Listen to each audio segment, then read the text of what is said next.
Alright, so got a very annoying problem.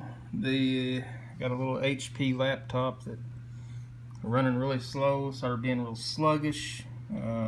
Everything I tried to do wouldn't work properly. The browsing was very slow. Even just typing characters would take a couple of seconds for each character to appear. So I began to look into everything, and I checked all my settings. Settings looked fine.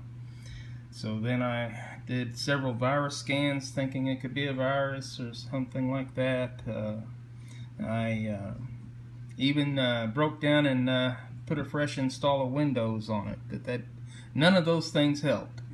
The problem, when I got to looking at the task manager, the problem is this right here.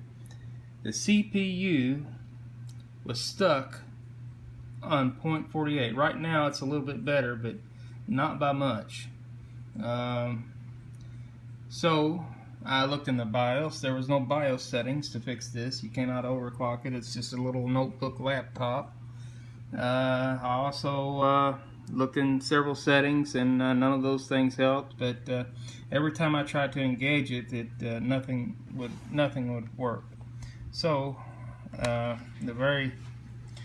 the stupidest solution to this problem is that somehow or another the power saving modes cause a problem with the CPU speed, thinking that you're on battery power or you've got very low very low battery, so it's not gonna it's gonna kick the CPU down to the lowest possible frequency.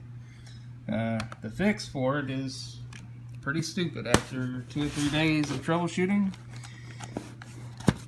the solution turned out to be take the battery out. Well, I can't do it with one hand.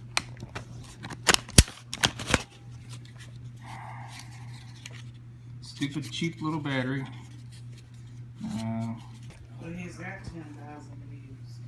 Alright, the way to get to the clock speed is very simple. Just go to your task manager, Control Alt Delete it, and you can pull up Task Manager, and you can go here to Performance, and now magically we are back up to par on our clock speed. So took a couple of days to dig and poke around, but finally, hopefully this will save somebody a few steps and a couple of headaches and save you from destroying your computer from frustration. And that's about all I got.